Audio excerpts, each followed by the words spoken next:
Hello and welcome back for another podcast episode of the Magazine. My name is Emre Şentürk and today I'm going to talk about some general principles of political science. So let's get it on.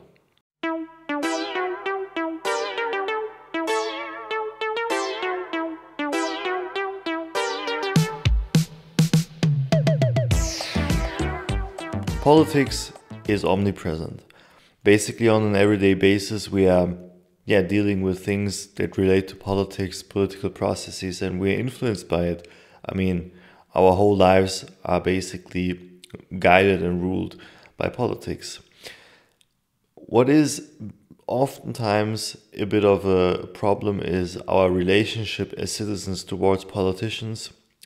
We are dissatisfied with a lot of things in a lot of settings. We cannot make sense of a lot of things oftentimes, not because citizens themselves cannot kind of process what is going on, but oftentimes politicians themselves are not very competent, and especially in those situations, it leads to frustration when we deal or when we interact with political phenomena and developments. This is something that is not new. I mean, we always tend to think that we have very hard times today, and back in the days it was better. And then we also have the other extreme of saying, today it's the best time that mankind has ever experienced. So there is kind of an imbalanced relationship with our past.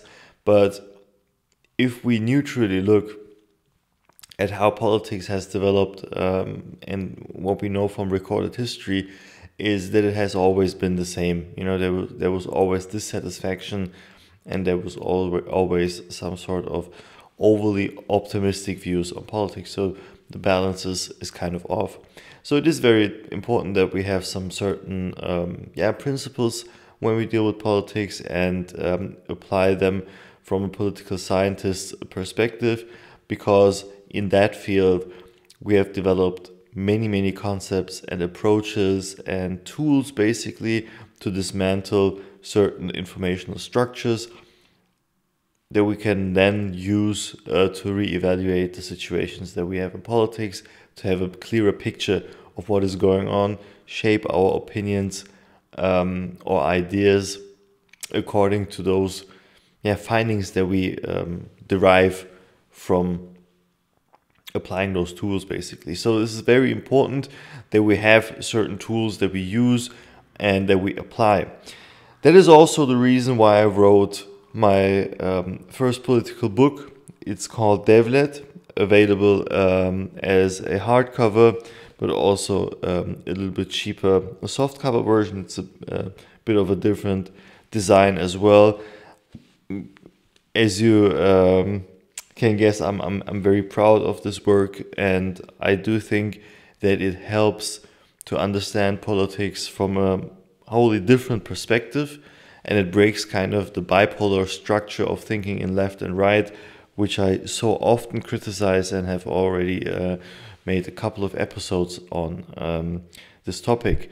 And here, even though I'm applying, or I'm basically creating a new state system, or exploring new ways of how to build a state and how to develop a society, there are a lot of things that are already current, state of the art in politics. It's also at some point explanatory of the current system, because there are also deep diving critique on certain things. So it is a very interesting read. I can recommend it to you. Links are down below, and it is globally available. So if you want to have a look, just go for it. But let's now turn to the principles of political science.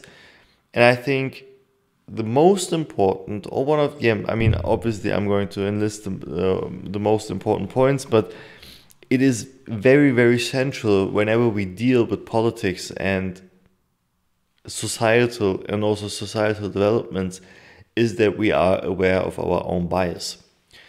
It is impossible to be unbiased and approach things in a 100% neutral and objective way. It is not possible, but being aware of that already improves your analysis extremely. So whenever you approach certain things is, how do I intrinsically feel, or how do I genuinely feel about this issue, and why do I feel that way? And then you start to ask yourself questions which are very important. You might have a preference on a certain policy action or a certain development that you're encountering. And then you start asking yourself, why am I thinking like this? Did I think about this issue 5 or 10 years ago the same way I think now? If so, why? And if not, why did it change? These are very important points in order to filter out how you view the world. And once you can do that, you will have the self-awareness to deal with the subject matter in a very efficient way. Because no matter what the outcome of your political analysis is in the end, you can say, I found this piece of information, or I came to this result because I have this specific view of the world. It means that your result must not necessarily be true, but it kind of reflects some sort of the reality, because your lens and your bias is real. It is a real thing that you view the world in that way. And if that is the outcome of viewing the things in this certain way, then it's also part of a reality, because it is some sort of constructed, but it is part of the reality.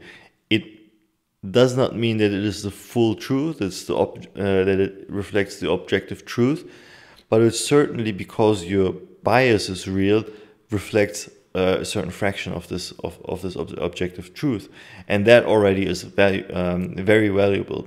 So, for example, if I'm analyzing the Ukraine conflict, and someone else with a different bias is analyzing the Ukraine conflict, we can both put our results on the table and discuss them, and both reflect fractions of the objective truth, because our biases are real. And because we are self-reflective and analyze these things by keeping our bias in mind, and be aware that we are not impartial in how we approach this matter, the analytical results are going to be purer, and they're going to be more valuable than when you just ignore that you are biased and just try to prove a point, basically. Because then the bias kind of overwhelms you, and is making your political analysis weaker. So being aware of the bias is very important. Bias, prejudice, you name it.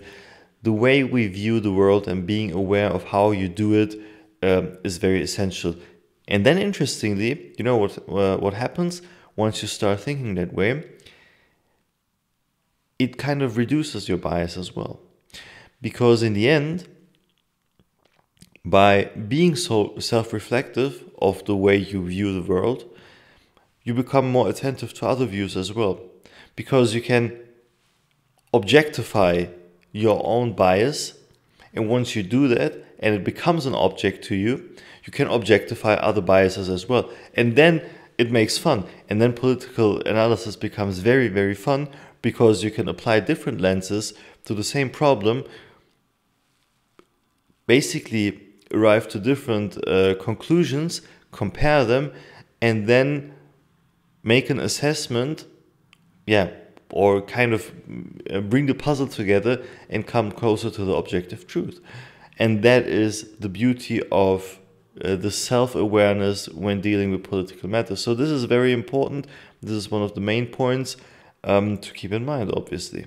And then secondly, what is also very important is to always keep in mind that this world is basically ruled by interests.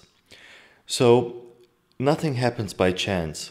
And we need to be, as political scientists, we need to be aware of that, because nothing ever is a coincidence. No word just slipped out like that. I mean, it can happen, obviously, but it doesn't happen that frequently. written content that is being released, media campaigns, and so on and so forth. Everything is carefully chosen. They cannot be careful enough. Politicians, political groups, and even corporations, lobbyists, and so on and so forth. Every political actor, they're very keen on putting the words in the right places, and making sure that they are understood, not only in linguistic terms, but also in action. So whenever policy actions kind of go in a certain direction. So everything is very carefully chosen. Obviously, there can be miscalculations and so on and so forth, but that rarely happens. It does not happen as much as media tries to portray things. Also, when politicians frequently apologize, most of the things are very calculated. We need to be aware of that, because they are very experienced and very ambitious people coming together with common goals, with normative values that they are trying to protect and further. And therefore, coincidences do not happen in politics. There can be some kind of miscalculations and so on and so forth, but this rarely happens. And as political scientists, being aware of that means that you always have to keep an eye on the interest of the political actors. What do they want to achieve? What is the obvious goal? And then what is the goal that could lay behind that? Do the actions around that obvious goal that needs to be achieved match it, or do they also fulfill other functions? Do you know where I'm getting at? So it means, let's say country A is taking a certain action. The obvious goal would be, let's say, to improve the economy. But because there's so many different ways of improving the economy, the specific set of actions taken by this country to improve the economy, does that set of actions solely serve the purpose of furthering the economy? Yeah. Is it the only thing that it serves, or does it also have side effects? How grave are those side effects? And then you start to analyze those side effects, because then you might have a hint on the underlying interest of this country or the group that is behind those policy actions, right? Just to make it clear, or clearer, not to have it in very abstract terms, let's say a country wants to improve a certain economic sector. Let's say construction. The construction sector needs to be improved. And there are certain public tenders where they have like big infrastructure projects, and there are certain companies can apply and be part of those processes to get the deal, basically. That might be one way to, and the obvious goal behind that is to improve the infrastructure of the country. Okay, no problem with that. But the way how those public tenders are structured, the structural way of how companies get those deals, may hint you that they might enrich certain oligarchic circles. For example, if it's a fair process and those companies who get to construct those infrastructure projects is very dispersed and makes sense, and they give it to the best, to the company with the best conditions, then it makes perfect sense. Then you can say, okay, obviously the very obvious goal of improving the infrastructure was the only goal, and there's no underlying motive. But if there's a side effect, as I said, where they have like certain connections with companies, and this government is granting them those contracts, then you have an underlying interest, and you can apply it to all other situations as well. So looking at the interest and the side effects that might arise from certain policy actions is very important in political science. And once you look at it, you can also anticipate certain things and certain developments, which is also very interesting. Obviously, nobody's going to tell you their true intentions in no case, and this is very why should a politician do that? Why should parties do that, or lobbyists do that, if those are goals that are not very in the interest of the society but rather self-enriching? They're not going to say it, and therefore we need to embark on an endeavor to look where those interests lay, and we need to uncover them, basically.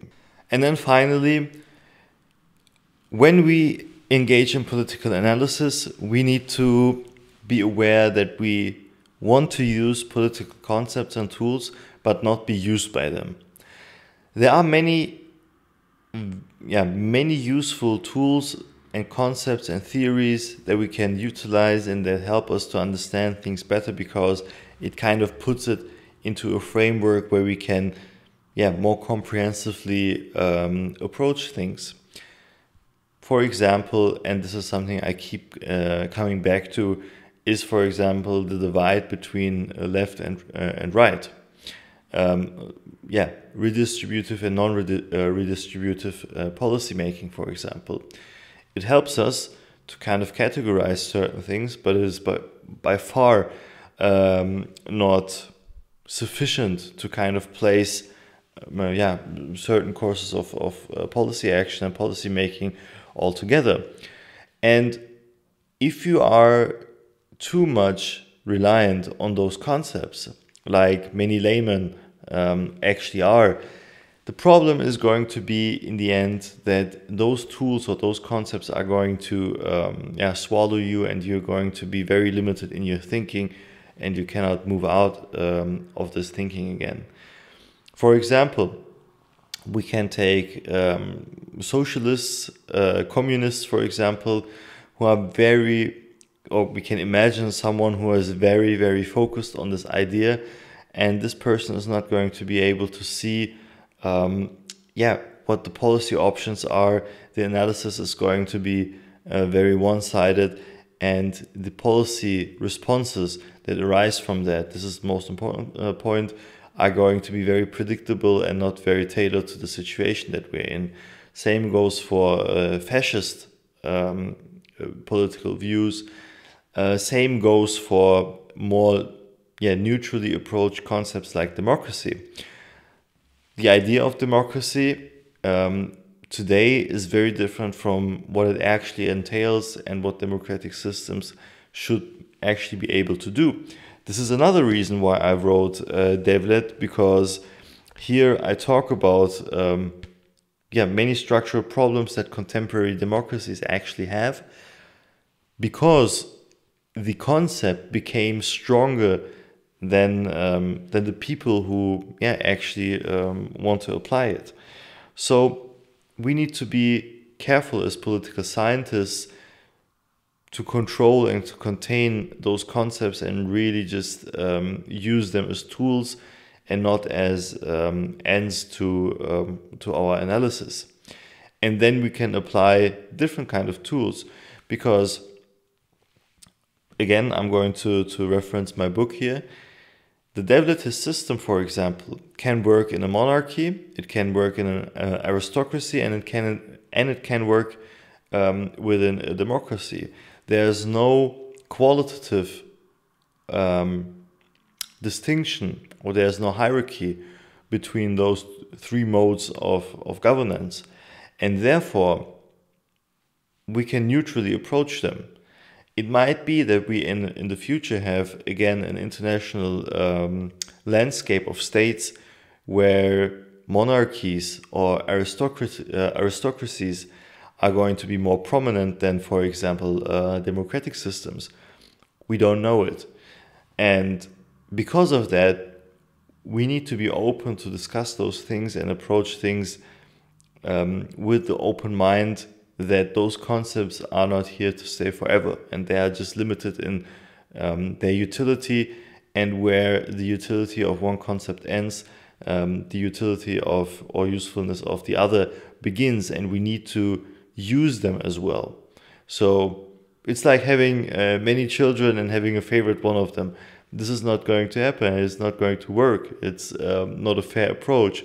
So all the tools that we have as political scientists, they need to be approached with a certain amount of fairness and the eye for what is utilized best. Another prominent example would be international relations theory. There are, for example, the concepts of realism and liberalism, or social constructivism. I mean, there are scholars who stick to one school of thought and apply this lens to all scenarios, but this is not going to work. Rather, it is a mixture of all three and many other lenses as well. And occasionally one is more dominant, or the other is more dominant. And in order to increase the quality of our political analysis, we need to be indifferent of what we are using, and we just need to approach it technically and see how we can analyze it in the most efficient way. So there are some more principles that can be neglected. I think these are the three most important political or concepts or principles of political analysis. Very rudimentary. I mean, in DEVLET as well, I am talking about political analysis.